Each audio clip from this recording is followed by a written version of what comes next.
Okay, hi everybody. Hopefully we are live. That's the intent of this, anyhow. I've never done this live before, so hopefully this all works out. It's kind of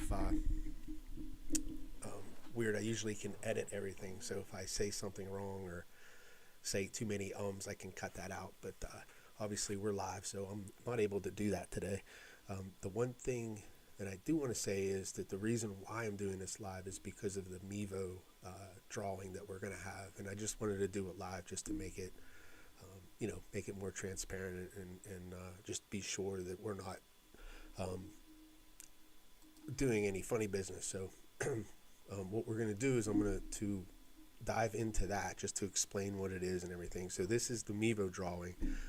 If you don't know, a Mevo camera is a camera that you use to stream softball games, and it works really well. It ties in with Game Changer, so it makes it really easy to do. And what this package is the full setup. So just to show you exactly what we got going on here. So this here is the camera. This is the Mevo Start camera. This is brand new in the wrapper. This is the fence clip. So it's from thefenceclip.com. I use their products religiously. They're heavy duty. They work really well. They're easy to use. They're a U.S. based company, so the customer support is great. He sent me parts and things that I needed without any question. Really good. There's also a little connection here that allows you to connect the Mevo to it. I also have this case included. What this is where you can put the battery, and you use these Carpenter clips to clip to the fence. And this is actually a safety tether that you connect to the camera or to the fence clip. And if your camera would fall off, it would still hang on to this and not bang off the ground. Then we have this little sack that you can carry the whatever you want with it. The fence clip thingy is what I do with it. And then this is a battery. I'm sorry, my green screen's not working well, but this is a battery it's new, and it'll work fine with the Mevo. And the last thing is this thing here. In the videography world, this thing's called a dead cat, and all it is a piece of fuzz that goes over the microphone, and it just controls the wind. So if it's a windy day, you have one of these on your microphone, you won't hear that wind. So that's everything. Now what we're going to do is throughout the show, I'm going to draw names. And this is our weekly recap. I don't think I said that. This is the weekly recap show, and we'll get into that in a second. But we will do a Mevo drawing. So this is the list of names of people who bought entries, and I just want to thank everybody because you are helping this network. And one of the things I'm trying to do is raise money to allow me to upgrade some of the equipment. Right now, the equipment that I'm using is like, I would say it's like bare bones, the cheapest route. It works, but it can get better. And with it being better, of course, is going to cost more hardware, which is, more expensive. So I kind of didn't want to dive into that right away, just because I wanted to make sure that it was going to be, everyone welcomed it, and, it would be easy enough for me to do myself, and all those things have proven to be the case. So that's what we're going to do. We're going to start upgrading equipment. I don't know how quickly I can get it in place, but I hope to use this summer games with the youth program to get ready for the varsity season next year. So that's the plan. Now, with this raffle, what I'm going to do is I'm going to draw eggs, and each time I open your name or open the egg and your name's out, I'm going to cross you off the list on the screen up here.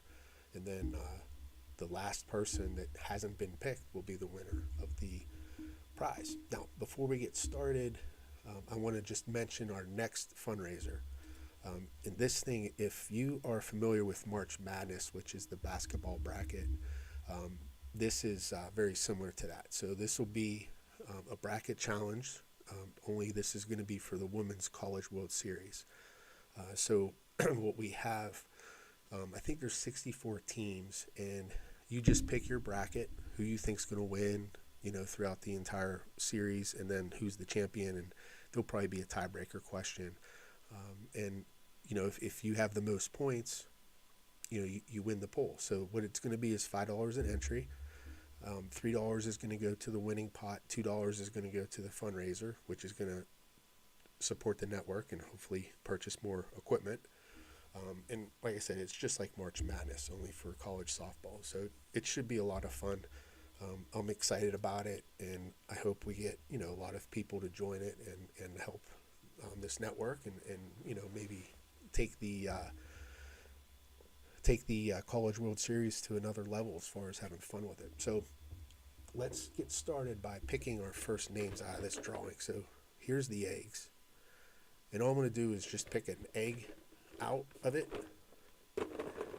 and that's the egg that we're going to. Wait, let me move this stuff over.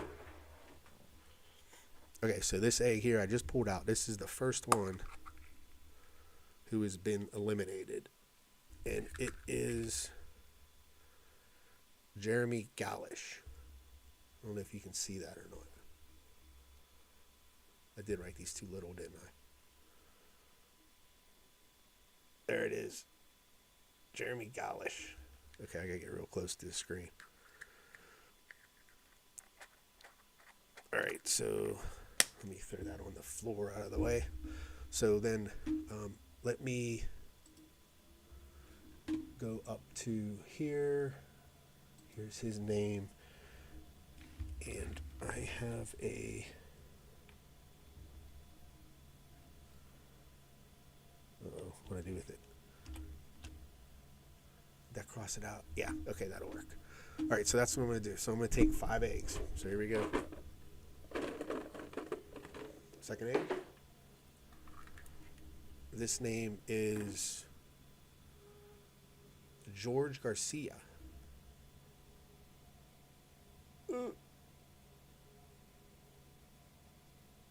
There, got it. Okay, so let me find George Garcia on our list and then cross him off. All right, another one. Actually, I'm going to get these on the floor. Clean that up later. Oop. All right, here's the next one. The next one is Janet Householder. So I will say that there are a couple people who've purchased 2, and Janet was one of them, so she still has another one left. All right, so that's 3. I'm going to pick another one. We'll go to 5, and then we'll start the show. All right, this one is Daniel Draws. So she's going to be crossed off. Okay, then I think we got one more. And this one is Mark Fitzgerald. Okay, so let me cross him off. Oop.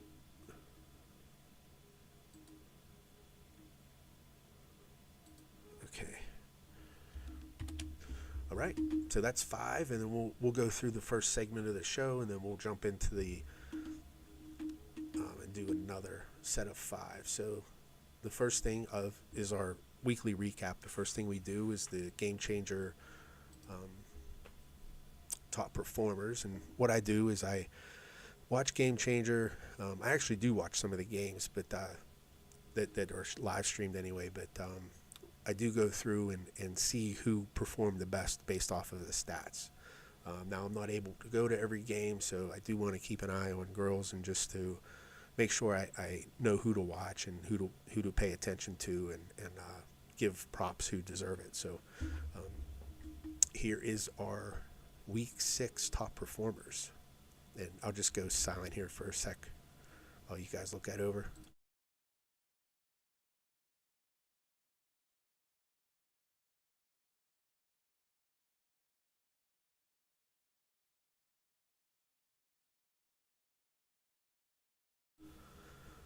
There are a couple new names on this list, which is nice to see, but a lot of familiar names for sure.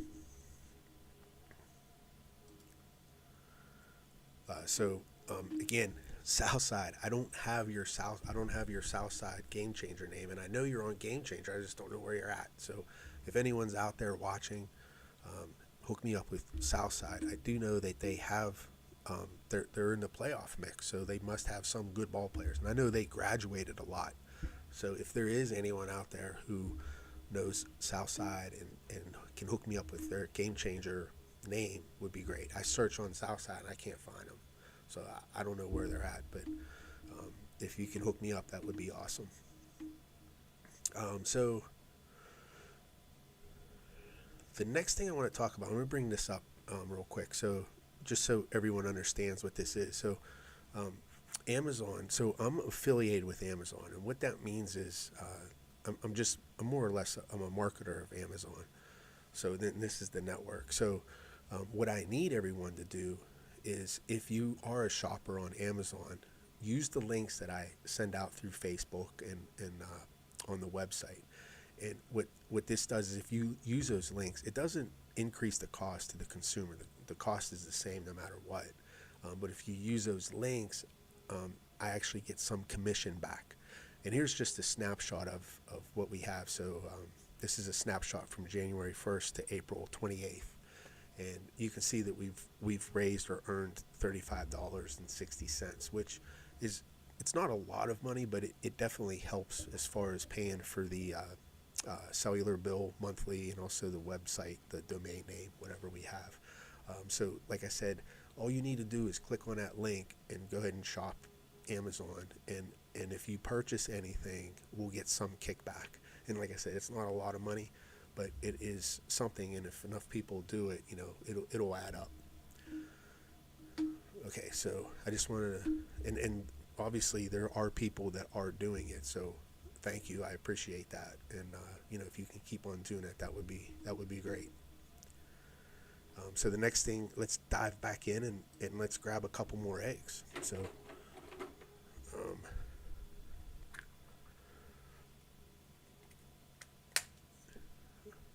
well, this is unfortunately Janet Householder's second one, so she is officially eliminated from this raffle.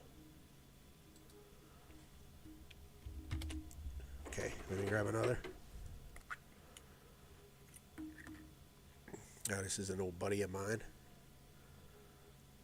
This is a baseball dad, Steve Mumo. He is eliminated.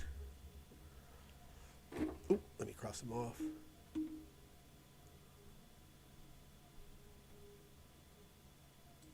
There he is.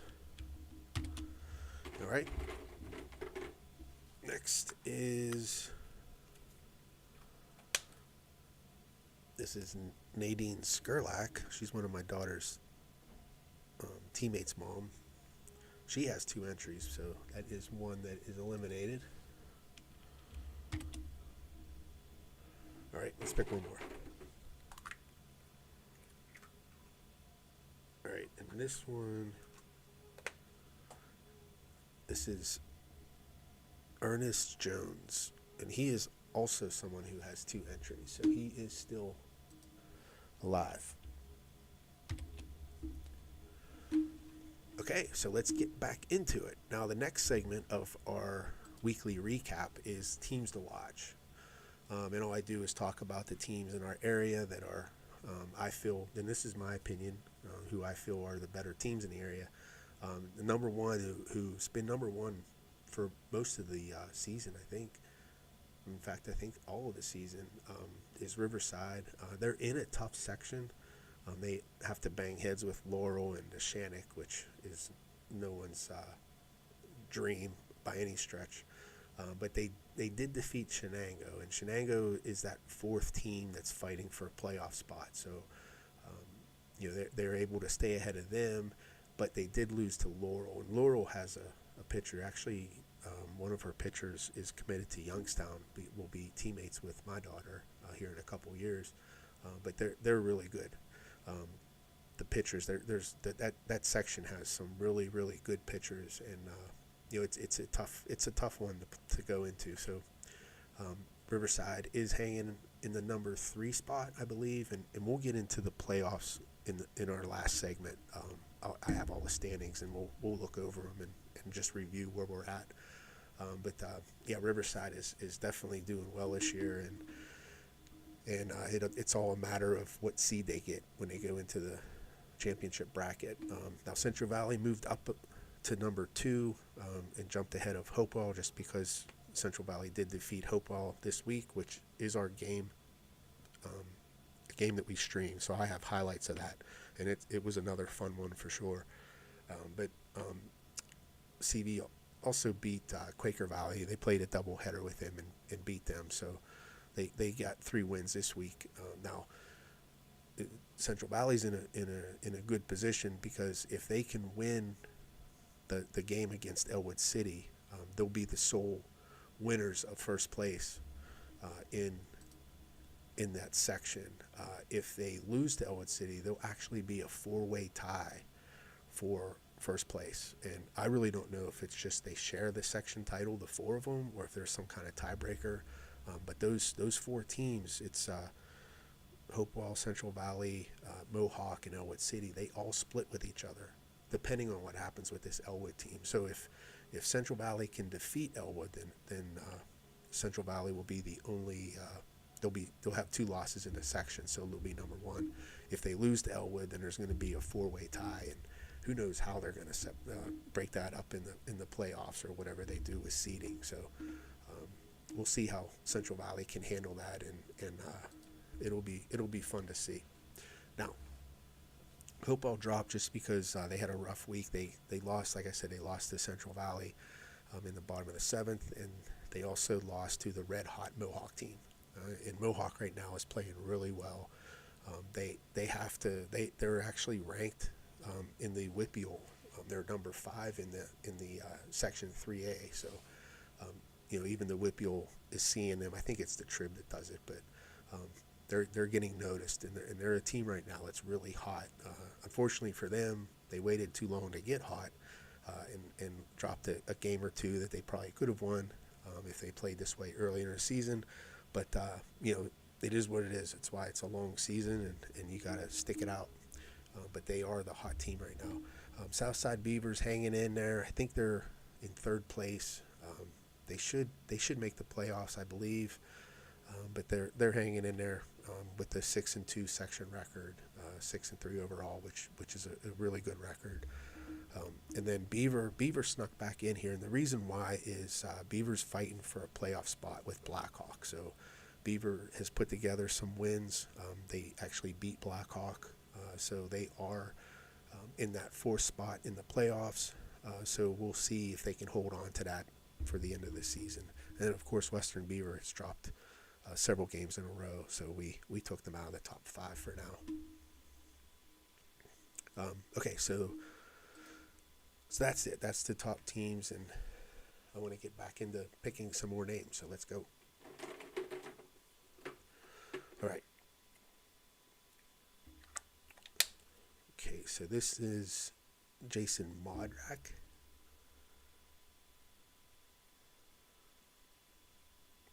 So let me take him out.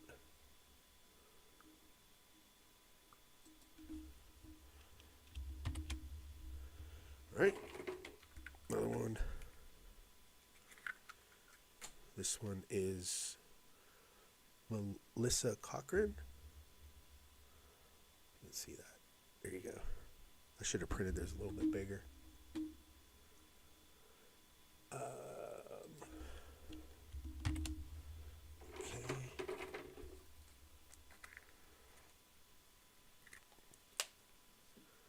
All right.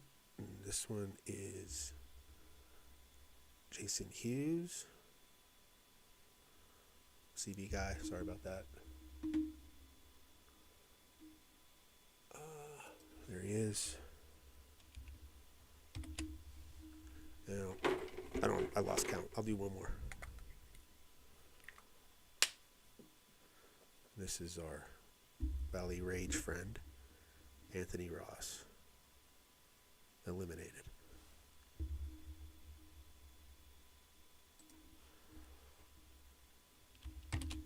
Okay, let's get into our next segment. Now, our next segment is going to be the top plays. Now, like I said, I only did one game this week, and that was between Central Valley and Hopewell. Let me get a drink. See, all that stuff would be cut out if it wasn't live, wasn't live. But the Central Valley Hopewell game was again the first time I did their game. It was a lot of fun. It was an exciting game.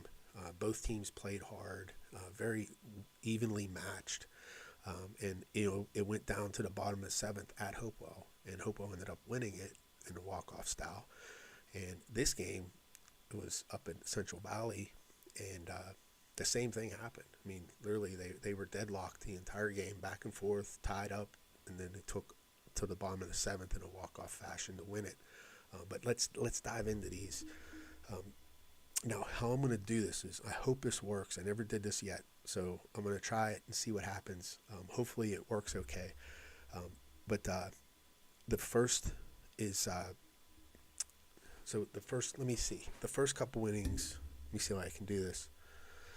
So there wasn't much going on in the first couple innings. They battled it out, back and forth, real quick innings, a couple base runners here or there.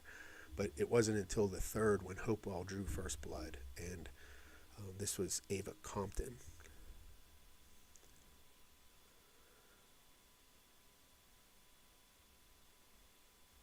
Is it working?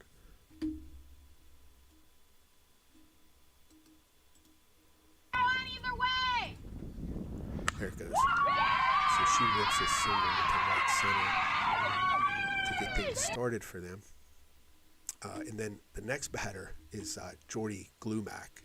And Jordy's been crushing the ball. The couple games that I've watched her play, she's just really destroying the ball. And she rips this ball here, and the left fielder misplayed it.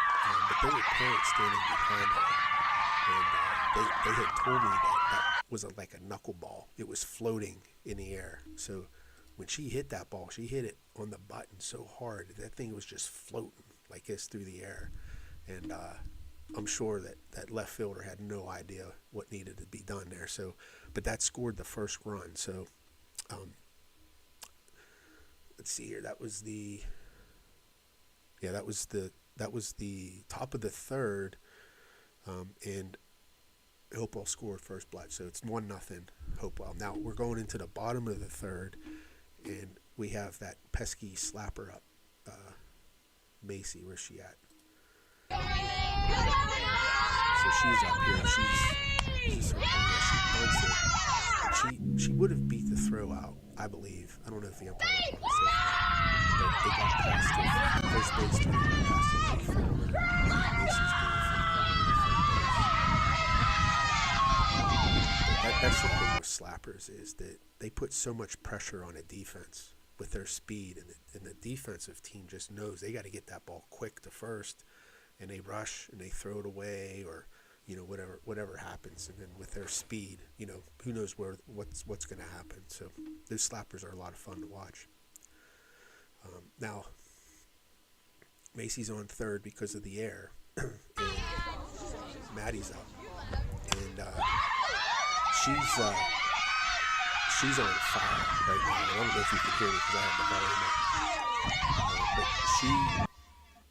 she is absolutely on fire right now. And back in the day, back when I coached Valley Rage 05, these two girls were my number one and number two, and they were a lot of fun back then.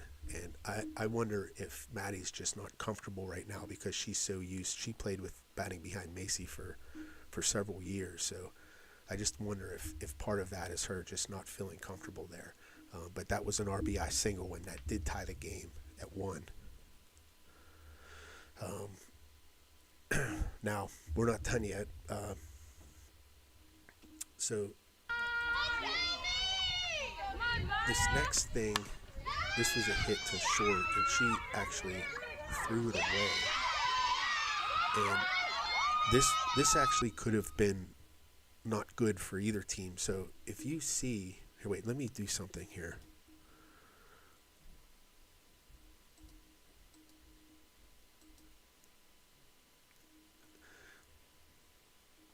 So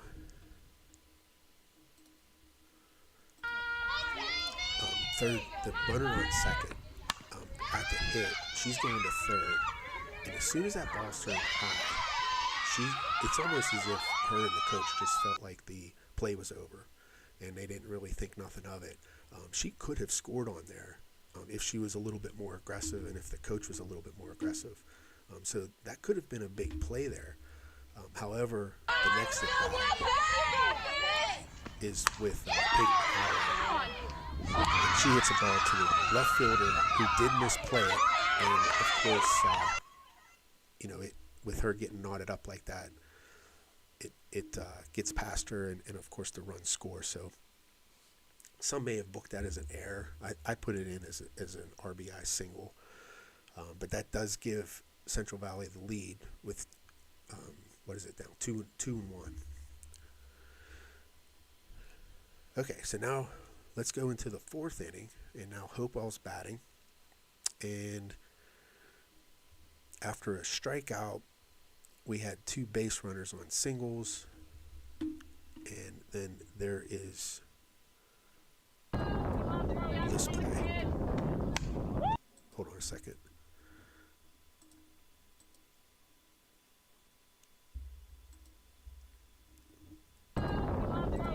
Okay, there's this play here. And this play now hits the ball, and Macy makes a diving attempt.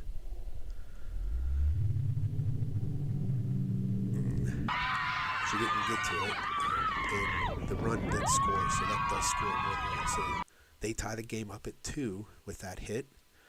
And then we have second and third based off of, I think, a pass ball set it up to be second and third.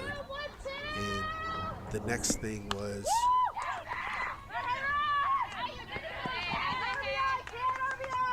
a ground out to third, which scored another run. So in that situation, I think any coach would give up a run for an out there. So that does give it 2 outs, but Hopewell does take the lead. So now with 2 outs, there was another walk after that. So there was second and third. First base was open. And what we did was did a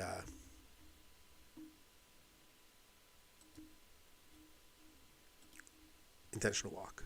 So they ended up intentionally walking Jordy, and I don't know why this isn't working.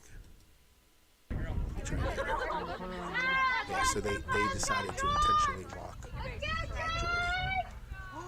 Jordy. She's been blistering the ball, so I totally understand this move, and it definitely makes sense. And then this puts a lot of pressure on the pitcher, of course, but she ends up coming through and called third strike and gets out of the inning with bases loaded. So that was definitely a big play there. Now, going into the bottom of the fourth, now Hopewell is leading 3-2, where there's 2 outs, and of course Macy comes back and she's causing more problems with errors.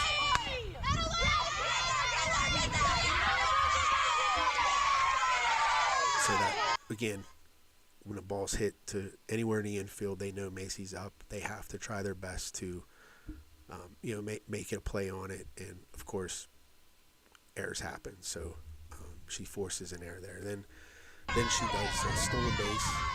So she takes off. Steal here, sets it up in scoring position. And of course, Maddie's swinging a hot bat. And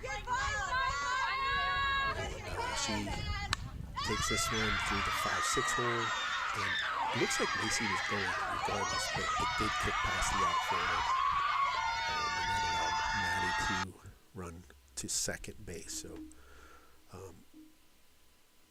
So that ties the game up at 3. And now when we go into where we at? The 5th was pretty easy.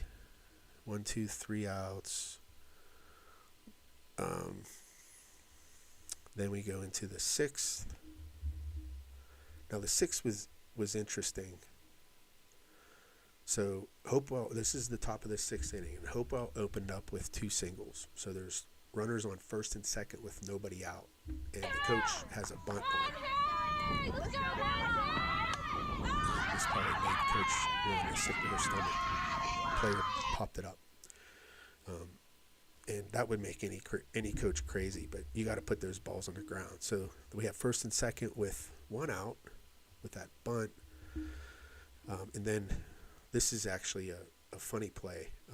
This is a ball hit to right center, and Macy actually trips when she starts running for it. And if you watch her, she trips and falls, and she gets up and still makes the play pretty easily. And she had told me when we got home that her spike caught her shoelace, the hoop of the shoelace, when she took off, and that's what tripped her.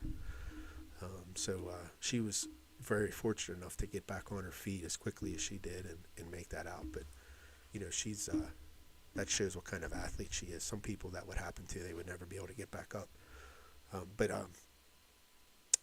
So they're first and second still, and we have 2 outs, and then Jordy Glumack's up, and we decide to pitch her.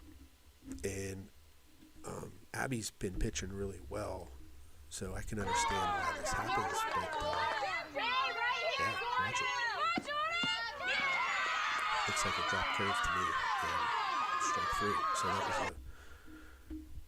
that was a real good move, and a nice job by Central Valley's pitcher to take out a really, really hot hitter. So going into the bottom of the 6th inning, we have 2 outs. The first 2 batters are up, and of course Macy's up to her own tricks again. She gets this one behind the left field. Actually bounces off the fence, and she gets to third base. So it was a big hit in that situation. However, like I said, there was 2 outs. And Maddie's up, and like I said, Maddie's swinging a hot bat. But she gets underneath this one too much, and right fielder handles it and makes the final out. So we go to 7.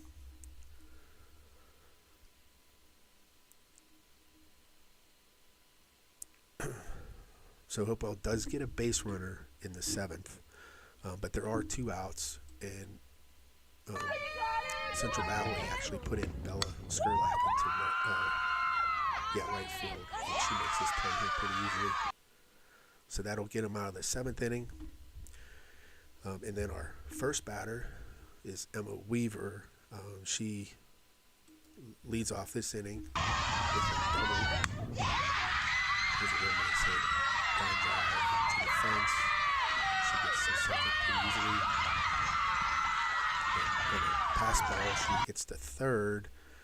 And then I'll just be quiet and play the walk-off hit.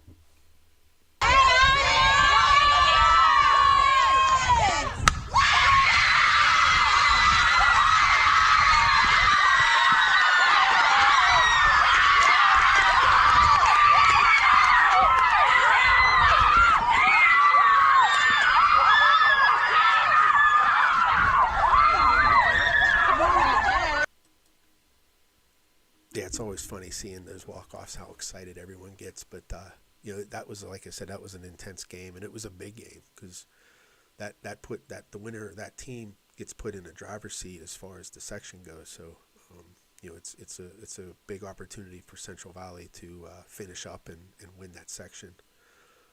So I'm going to take a drink, and then we're going to start drafting more names. All right, let me see how many we got left. So we have 11 left, so I'm gonna draft. I'm gonna pull 5 more. Or wait, let me switch screens. Okay. This one is Jason Hughes, his second one.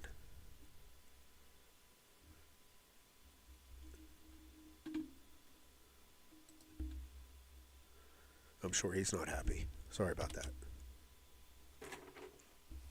All right. Next one is This is Nadine Skurlak, so this will be her second one, so she's now out. Wait a minute, let me fix this egg. All right, here's Nadine. Okay, that's 2. Let me pick another one.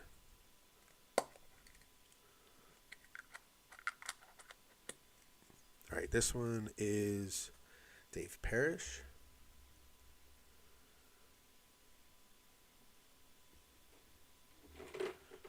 All right. Wait, I gotta take these out. So we got. I knew I was going too fast for a reason. That one, Dave Parrish. And I already crossed Jason Hughes off. Okay, I think we're good. All right. This one is Thomas Stewart. Thomas Stewart's eliminated. Cross that one off.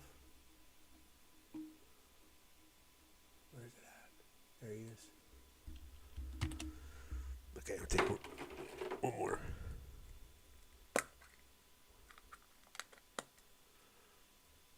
And this is Mark Kalinowski, another CB guy.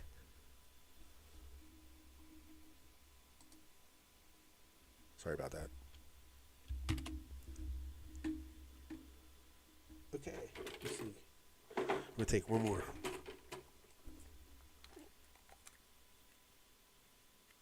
And this is Nick Halsinger.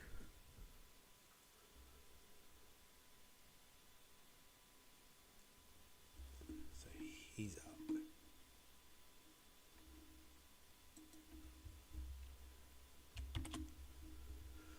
Okay, so let's see here. The next one is the Whippeal standings. So I have 1, 2, 3, 4, 5. I have 6 eggs left. So 1, 2, 3, 4. So I'll pull one egg after each one of these. So the first one is section 3, 5A on the top left. This has Western Beaver in it. Now Western Beaver's in this bigger section because of their affiliation with the Lincoln Park. So they are playing in that bigger section with West A, which West A is playing out of their mind right now. And in South Fayette, Mars, and now Moon and Western Beaver are fighting for that 4th playoff spot. So Western Beaver is still alive. Now they had an injury to one of their top players, and I don't know the details of it. But I did see in Game Changer that she's playing again, so hopefully she's back 100% and can help them get into that fourth section, the playoff bid for the fourth team there over Moon. Okay, so I'm gonna take another egg. Let me go to the golden egg thing. So I got this one. And this is Ernest Jones. And I think that's his second one. So he's officially eliminated. All right, so then let's go back to our Whippeal standings, and we'll talk a little bit about section 3, 4A. And this is on the top right. So this has Beaver and Blackhawk. Ambridge is probably eliminated at this point, but Blackhawk and Beaver are still fighting for that 4th spot. Of course, you have Char Valley, who's playing really well. Montour's a really good team. Hampton, I didn't get to see them play. I know one of their players is one of Macy's teammates on Team PA, but I don't know how they are overall as a team. But I do know Beaver and Blackhawk are fighting each other for that final spot. So we'll see what happens as the season progresses. I know Blackhawk in the previous years, they kind of snuck in that 4th spot so that they know how to be a sniper team and get in there. So it'll be interesting to see what happens down the stretch. All right, I'm taking another egg.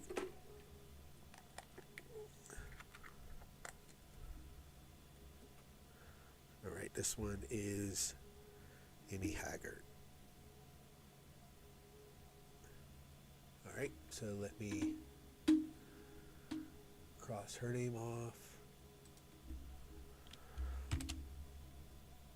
Okay, let's dive back into the WPIAL standings. So let's talk about Section 2-3A. This is kind of talked a little bit about already with Hopewell, but you can see there's a log jam up there with Central Valley, Hopewell, Mohawk, and Elwood City. That last game against Central Valley and Elwood City, there's a couple games that still need to be played against Quaker Valley and Beaver Falls, but I think it's those games are unfortunately they're not really competitive, so they should be able to win those ones, whoever has a game left with them.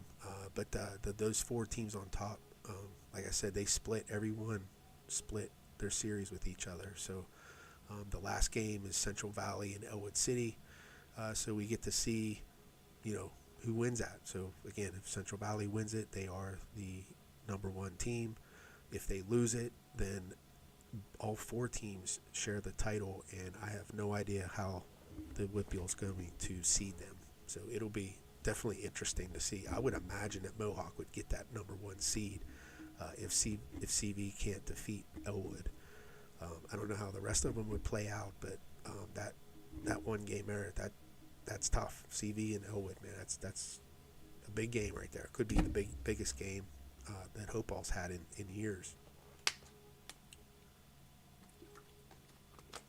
Okay, so let's get back to this and draw another egg. We're down to 4. All right. This one is Travel Buddy. Sorry, Chad. Chad Clark is now eliminated.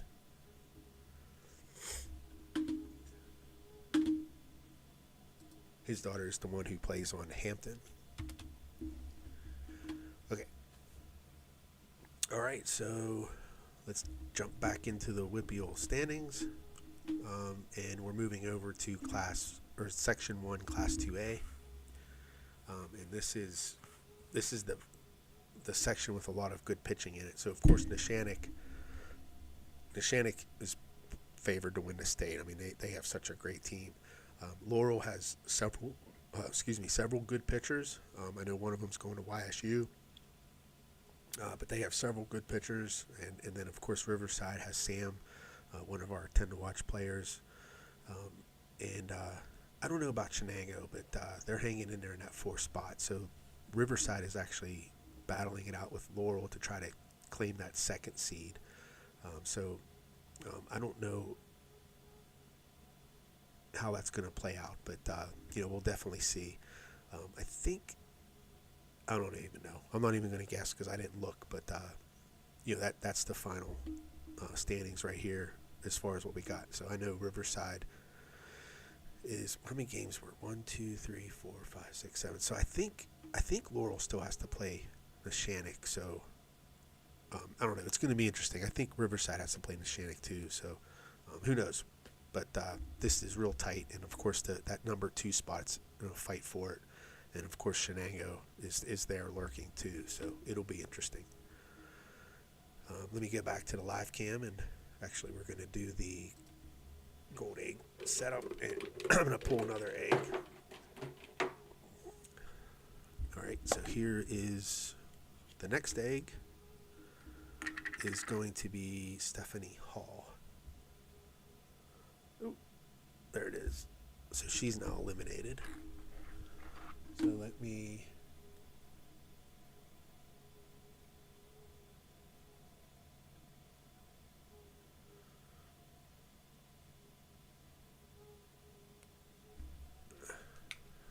there she is. I had trouble finding her.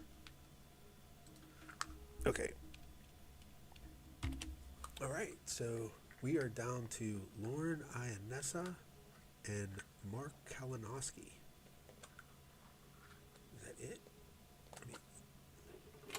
Yeah, we have 2 eggs left. So, all right. So that wraps up the show. And the last thing we're going to do is draw a winner here. And again, I'd like to thank everyone for joining this. Hopefully it went off okay. I don't know how it's going on your side. But on my side and here, it seemed like everything went smooth.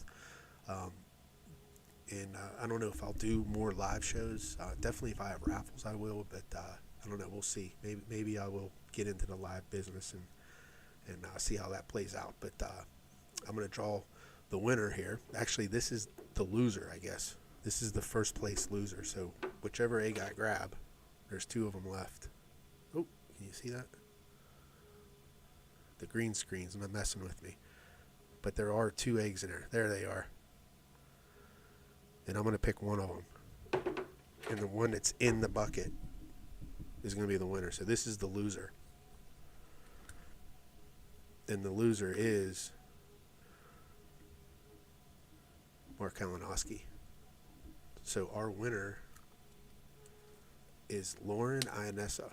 And she's actually my daughter's teammate on Central Valley. So let's pull her name out just to confirm. Now this is the winning egg right here. This is the winner. And there it is.